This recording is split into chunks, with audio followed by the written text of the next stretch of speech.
Thank you, Madam Chairman. Thank you for holding this critically important hearing. And I appreciate our panel here. Senator Klobuchar is right. I'm chairman of the Intelligence Committee. Yesterday, we had the worldwide threats briefing from FBI, CIA, ODNI, NSA, all of our intelligence community across the board in law enforcement. They indicate, and I believe that we need more hearings like this, and I appreciate Senator Fisher's involved in this as well, that in many ways we are potentially less protected as we go into 2024 in terms of the security of our elections than we were during 2020. And that's a pretty stunning fact. And there are 4 reasons why this is the case. And I'm talking about now interference from foreign malign influence.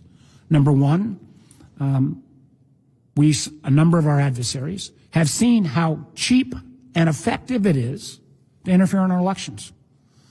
The template that was laid out by Russia in 2016 was literally pennies on the dollar. And if you're thinking about trying to disrupt, it's a heck of a lot cheaper to use technology to disrupt and undermine another nation state's elections than it is to buy airplanes, submarines, and tanks. Russia continues in not just in our elections, but elections around Europe, around the world, and intervening. China has picked up some of these techniques as well, Iran, other nation states as well. So we have a series of nations, and again, particularly led by Russia, who realizes that interfering in our elections could have dramatic effects on America's position in terms of support of Ukraine. Their interest level is higher, number one. Number two, and this is just the nature of our politics today, Americans on either end of the political agenda have much less faith in many of our institutions, and unfortunately, much less faith in particular in the integrity of our election system. Number three, there is a case, Murtha versus Missouri, that the Fifth Circuit put out a ruling in last July, I think ill-suited, and the Supreme Court is reviewing it now, and while they have put a stay on this, that literally prevents voluntary communication between our government and social media companies. I remember in the aftermath of the 2016 incursion, the CEO of Facebook, Mark Zuckerberg, said repeatedly in public, if the federal government has got evidence of Russians or other entities being on Facebook, please share that with us. Well, in a bipartisan fashion, led by then Chairman Richard Burr, the Intelligence Committee shared that information.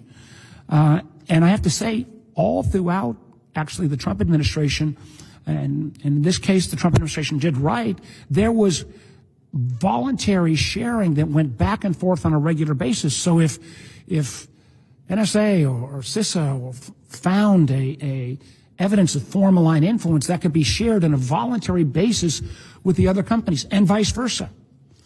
As of last July, and literally until about 2 weeks ago, there had been no communication between those social media platforms where a lot of this foreign misinformation, disinformation takes place, and the government.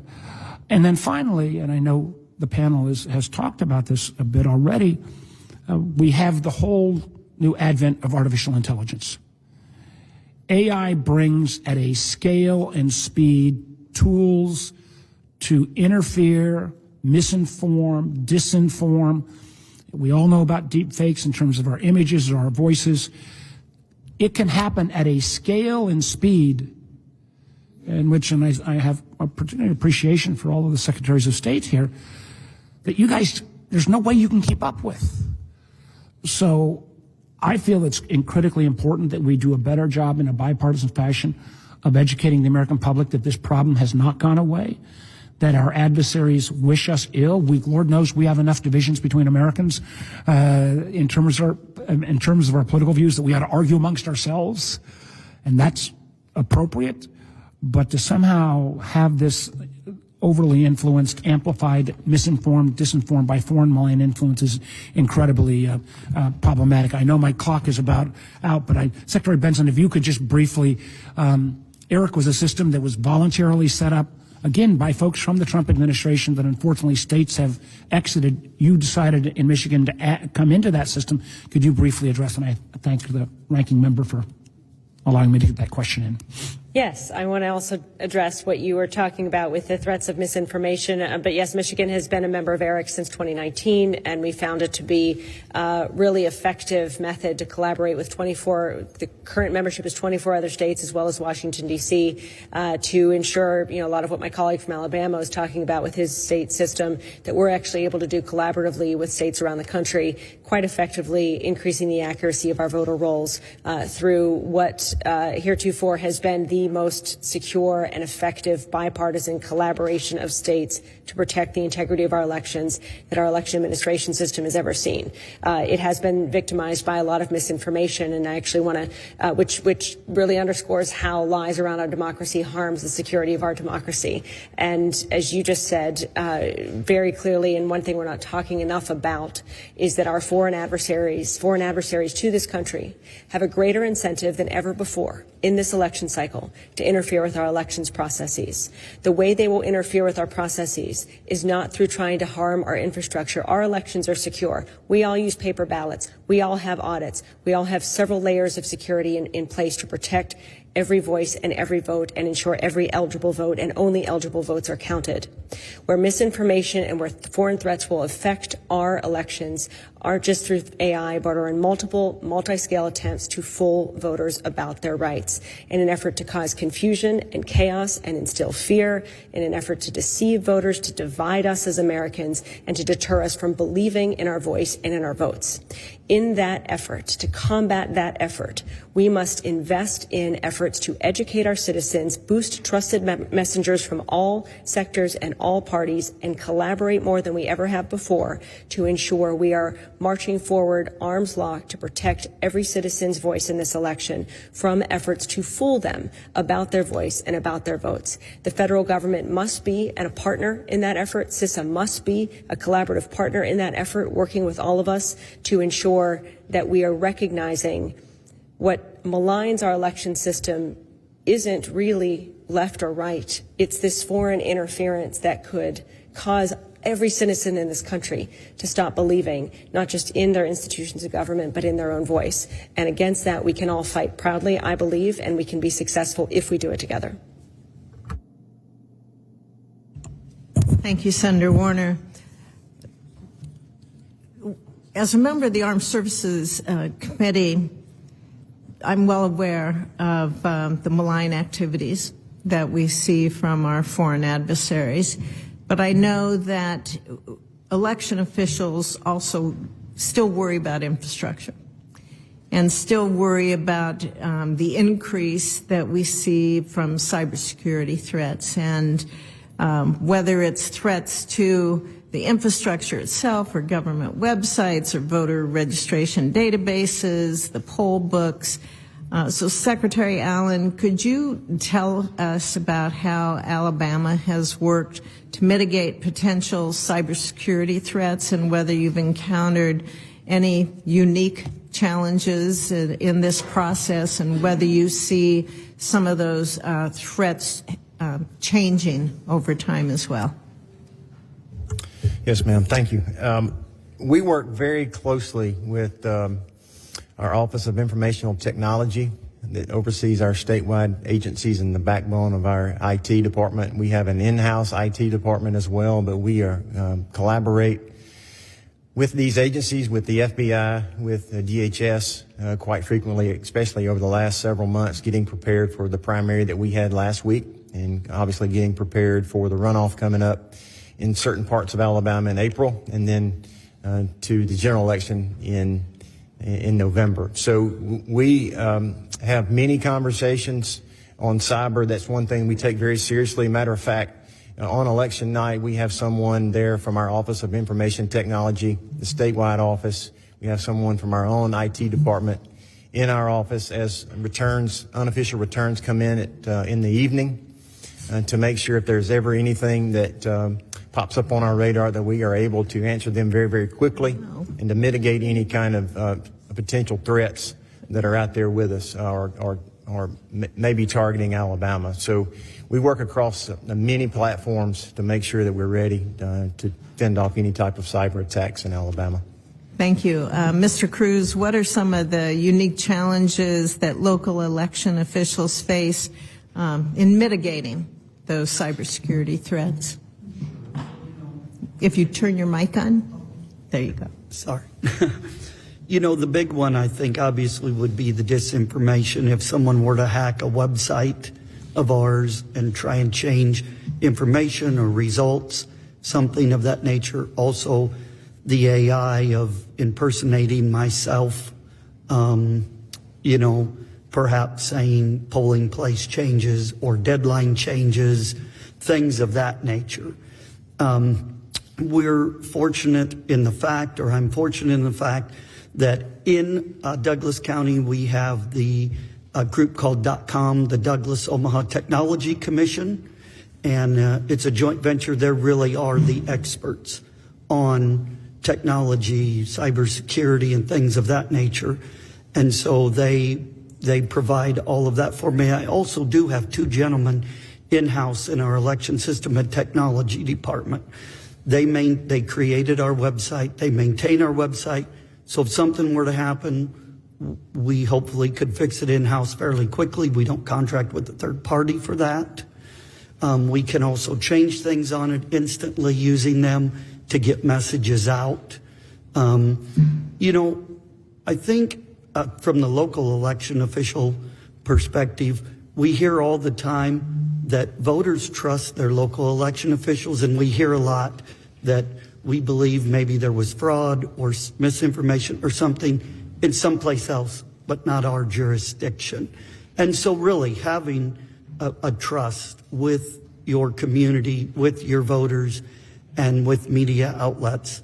So when issues do occur, you can contact them and get the correct information out quickly. You had talked about in your opening statement about the information that you provide to voters in Douglas County and your good relationship with the media. You also mentioned the post-election audit process, and could you talk a little bit about the benefits of that these audits provide to the voters in your jurisdiction? Absolutely. So that's administered by the Secretary of State's office. So the morning after the election, the Secretary of State's office randomly picks certain precincts and certain races for counties to audit. Larger counties like myself have 3 of them, but every county has at least 1 in a statewide general. And last time we had the 3 races in the 3 precincts. The races were the congressional race, the governor's race, and then the sheriff's race. And so we had 2,325 votes cast amongst the 3 races in the 3 precincts. We go get the ballots out of the vault. We sit down. We literally then hand tally them, make sure they match up with what the machine count had been, which they did. We were perfect last time. But then that instills confidence in the voters. It's another level of check and balance. It's another level of proof to show that our machines are counting the ballots correctly to not only the voters, but to the workers who work there as well, who are then great ambassadors for our office. Great. Thank you very much.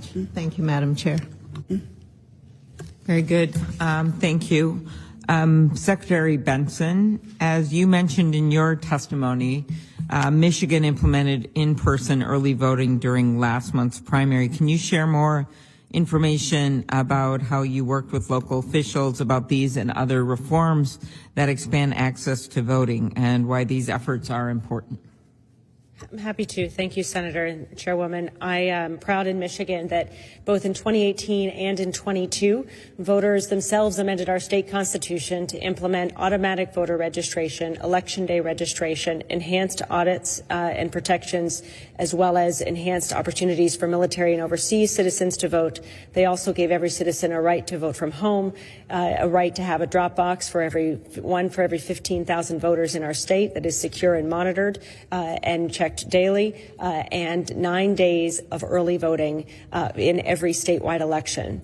Our presidential primary held just last month was the first statewide election in which we held early voting, and we found it to be a game changer in how citizens have access to cast their ballot, not just on Election Day, but in-person voting 2 Saturdays or 2 Sundays or a full week before Election Day can dramatically increase voter engagement and turnout and address the fact that when we look at who's not voting, a lot of the reasons why, according to various surveys and data, is because of inconvenience, because they can't get to the polls in a certain time and a certain day. But expanding the number of election days we have has dramatically given more citizens opportunities to participate and has given more democracy partners opportunities to engage citizens in becoming fully educated and informed voters. Thank you.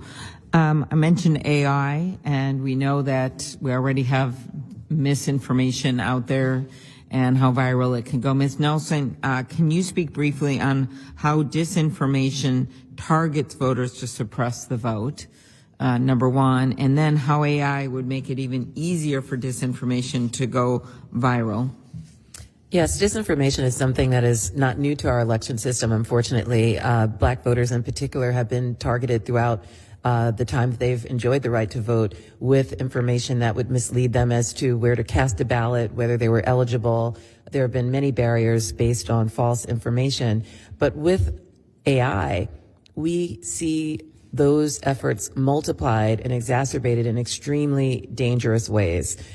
For example, we look at the current practice of doxing. I mean, that's something that harkens back to when black people would vote in the Jim Crow era, and they would have their names and information broadcast to the community so that they might suffer violent repercussions for exercising their right to vote. Similarly, today we see doxing and people's information being spread, but now at warp speed across the country into the dark web and permeating some of the most dangerous spaces because of technology. And we also see images being used where you have manipulated images of voters and communities that misrepresent what their choices are. So it's quite dangerous and it's hard to detect, and we certainly need legislation to improve that. But importantly, we need protections for the right to vote to enable voters to cast a ballot that will be counted. Very good. Thank you. Along the same lines, briefly, Mr. Kramer, Senator Collins and I called on the EAC to take action following the fake robocalls in New Hampshire. It voted unanimously to allow state and local officials to use federal funds to combat AI-generated disinformation. Can you talk about efforts from local officials to take this on? Yes, thank you. I think the first thing is using that example in New Hampshire. We were next in line with the Republican primaries, the Democratic being the first in the nation. It was a little confusing in New Hampshire there, but Mr. Cruz was ready to, take that on. So go ahead.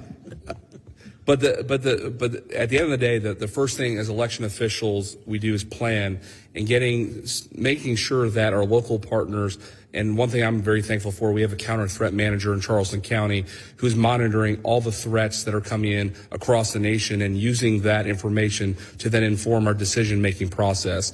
And you have to get everybody on board with this. One of the things with elections, we rely on so many different processes, countywide, municipality-wide, statewide. There's so much overlap that communication is so important. So when we have something going on at the local level, we can push that information to our Fusion Center, which then goes to the national level. So when it comes to AI and funding specifically, the counties have to have an ability to participate in the application of those funds if they are available, and using those funds proactively to mitigate any AI threats that we would encounter.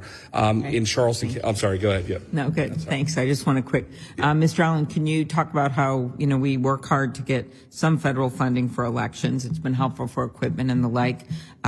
Could you address how the ways your state has been able to put federal election funds to use?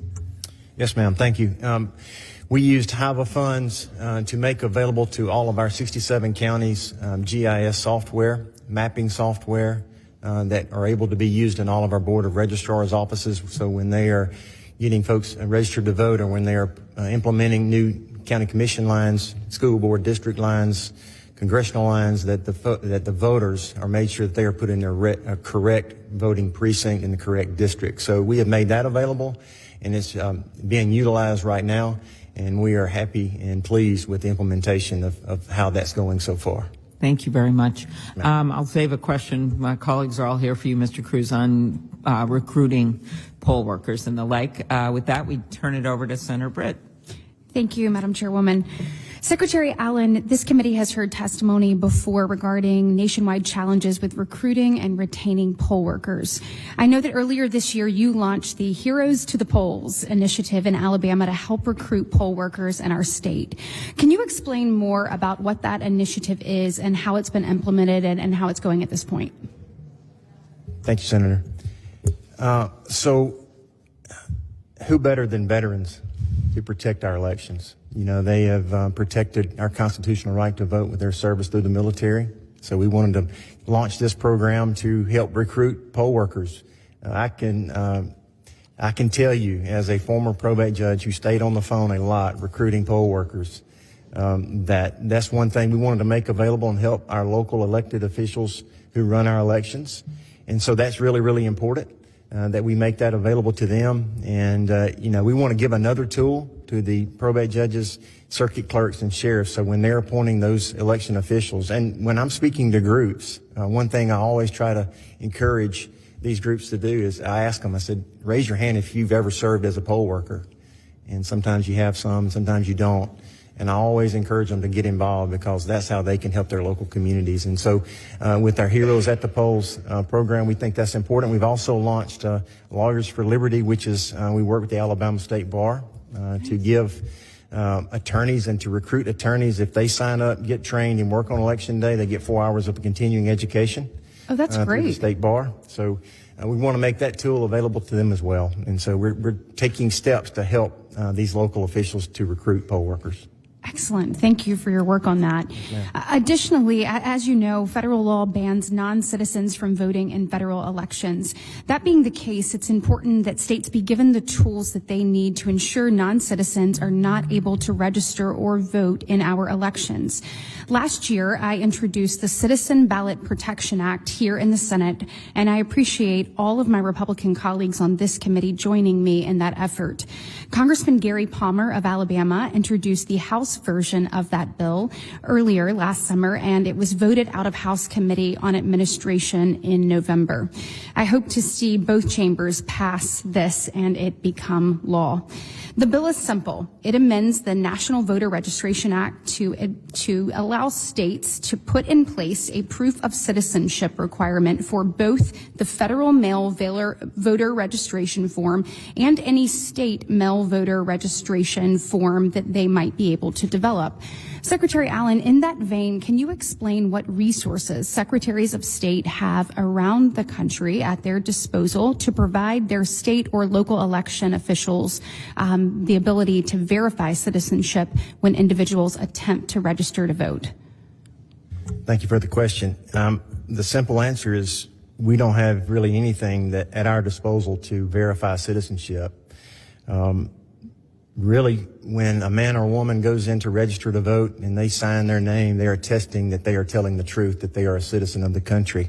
Just recently, back in December, we asked the United States Citizenship and Immigration Services for a list of non-citizens so we could cross-check our voter file in Alabama. We were denied that list from the federal government. They told us to use the SAVE program, which is the systematic alien verification entitlement program database. But the thing is, the SAVE program database does not allow states to verify citizenship through that database. So that's really all we have. We tried. The federal government, federal courts have blocked previous efforts by states to verify citizenship. I think it's important now more than ever, especially given what's happening at our southern border. Are there any other additional barriers that hinder citizenship verification that you can think of, or? Sounds like they're significant as it is. There are significant challenges to verifying citizenship. We have tried making telephone calls and so forth to federal. I only have 30 seconds left. Just quickly, you mentioned this in your opening testimony, but you talked about if an Alabama voter needs identification, that you will go to their home free of charge. Can you explain to the committee here the efforts that we make in the state to be able to make that available to every citizen? Sure. So we require photo identification to vote. But we will give anyone that needs a photo identification to vote in Alabama free of charge. We'll go to their home. If they call and request that, we will go to their house to make sure they have a photo identification. We want every eligible Alabama citizen to be able to vote, Senator. Thank you. Okay. Yes, ma'am.